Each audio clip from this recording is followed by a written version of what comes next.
Hey, it's me again. Let's do chapter 2. Remember, we're reading Ender's Game. And last time we heard that Ender, or Andrew, got a monitor taken out of him. We still haven't found out a lot about the monitor, but it was on the back of his neck. And it seemed like people were listening and watching from that monitor. And people didn't really like him because he's a third. Think to yourself, what do you think that third means? And then let's see if we can find that answer somewhere. And I think that's it. Oh, and then someone was mad at him. So they stopped him in the hallway. They said, "Hey, third, you third." They were making fun of him and pushing him around. And he knew that they were going to keep on doing this. So he fought back, which I do not suggest. Don't fight. But he fought back, and he hurt this guy named Stilson, and then kicked him a few more times, which is not very nice. And that's where we left off. So here we are, chapter 2. Peter. All right, it's off. How's he doing? You live inside somebody's body for a few years. You get used to it. I look at his face now.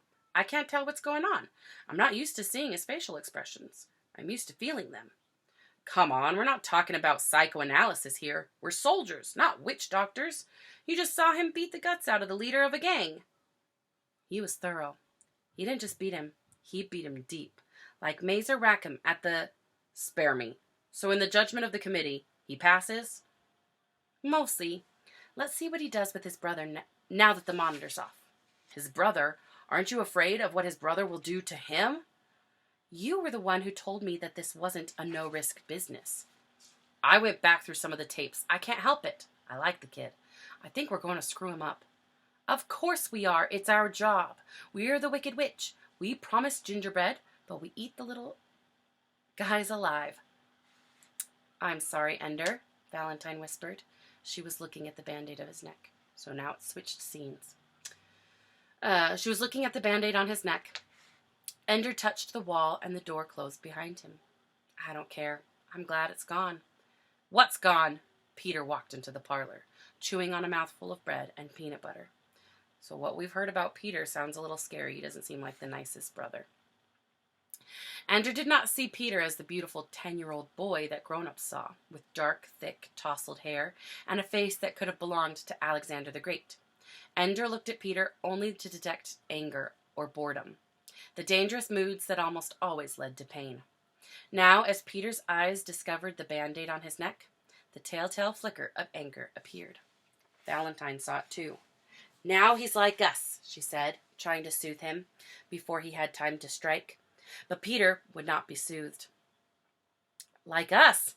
He keeps the little sucker till he's 6 years old. When did you lose yours? You were 3. I lost mine before I was 5. He almost made it, little bugger. This is all right, Ender thought. Talk and talk, Peter. Talk is fine. Well, now your guardian angels aren't watching over you, Peter said. Now they aren't checking to see if you feel pain, listening to hear what I'm saying, seeing what I'm doing to you. How about that? How about it? Ender shrugged. Suddenly Peter smiled and clapped his hands together in a mockery of good cheer. Let's play buggers and astronauts, he said. Where's Mom? Asked Valentine. Out, said Peter. I'm in charge. I think I'll call Daddy. Call away, said Peter. You know he's never in. I'll play, Ender said. You be the bugger, said Peter. Let him be the astronaut for once, Valentine said. Keep your fat face out of it, fart mouth, said Peter. This sounds like little kids fighting, don't you think? Come on upstairs and choose your weapons. It would not be a good game, Ender knew. It was not a question of winning. When kids played in the corridors, whole troops of them, the buggers, never won. And sometimes the games got mean. But here in their flat, the game would start mean, and the bugger couldn't just go empty and quit the way buggers did in the real wars. The bugger was in it until the astronaut decided it was over. Peter opened his bottom drawer and took out the bugger mask. Mother had got upset at him when Peter bought it, but Dad pointed out that the war wouldn't go away just because You hid bugger masks and wouldn't let your kids play with make-believe laser guns. Better to play the war games and have a better chance of surviving when the buggers came again. So there's some sort of war with buggers. We don't know what those are yet. If I survive the games, thought Ender, he put on the mask. It closed him in like a hand pressed tight against his face. But this isn't how it feels to be a bugger, thought Ender. They don't wear this face like a mask. It is their face. On their home worlds, do the buggers put on human masks and play? And what do they call us? Slimies, because we're so soft and oily compared to them? Watch out, Slimy, Ender said. He could barely see Peter through the eye holes. Peter smiled at him. Slimy, huh? Well, Bugger Wugger, let's see how to break that face of yours.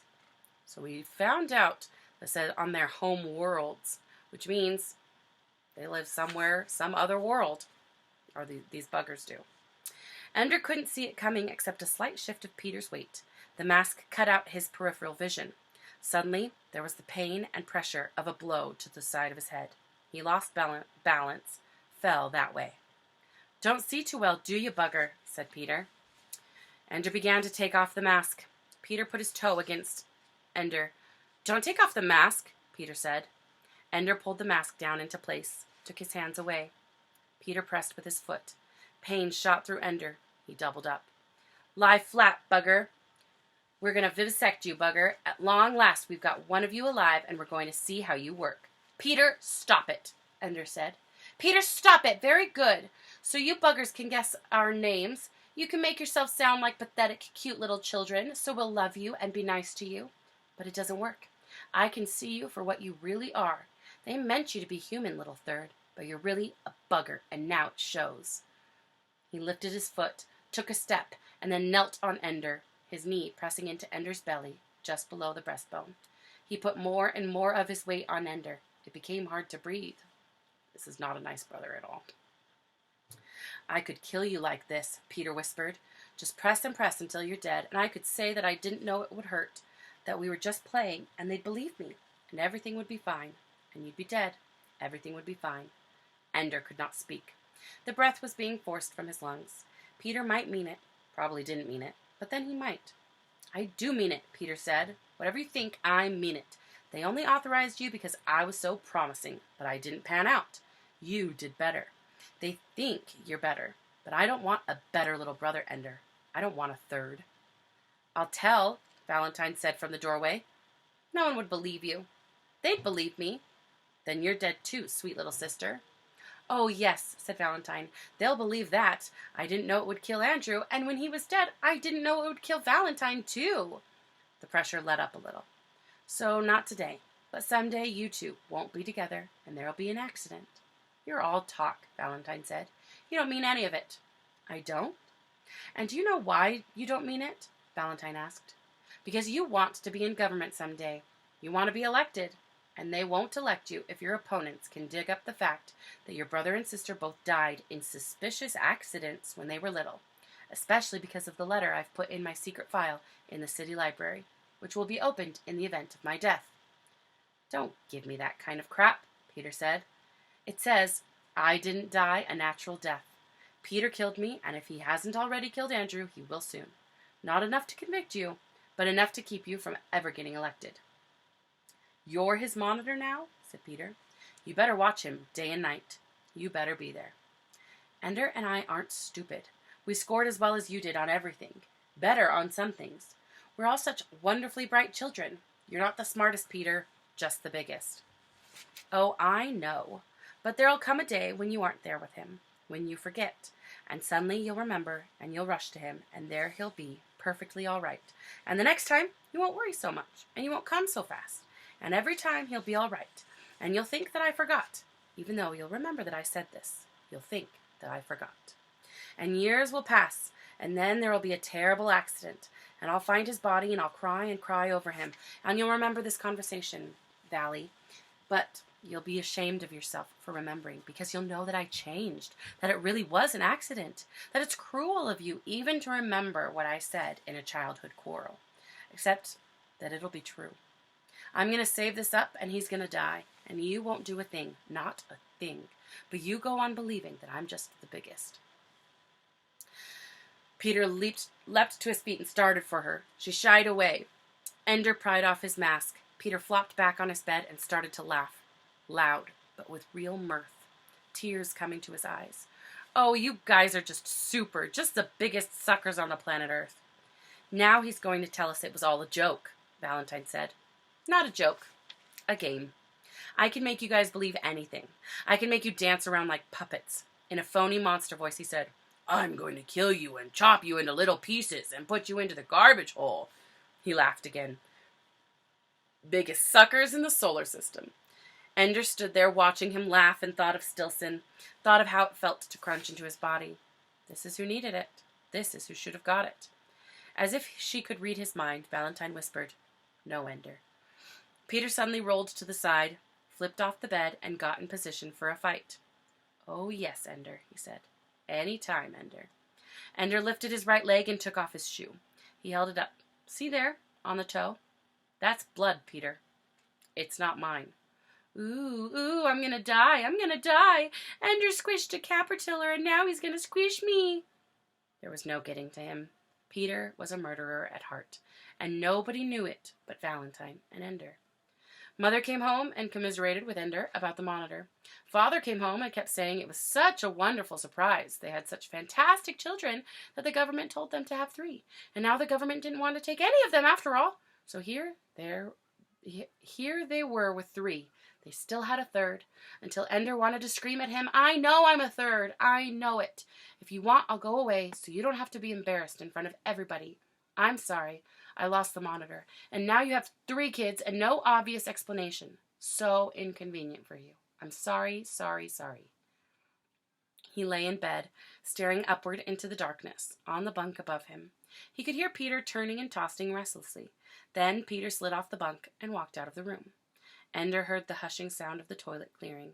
Then Peter stood silhouetted in the doorway. He thinks I'm asleep. He's going to kill me. Peter walked to the bed, and sure enough, he did not lift himself up to his bed. Instead, he came and stood by Ender's head. But he did not reach for a pillow to smother Ender. He did not have a weapon. He whispered, Ender, I'm sorry. I'm sorry. I know how it feels. I'm sorry. I'm your brother. I love you.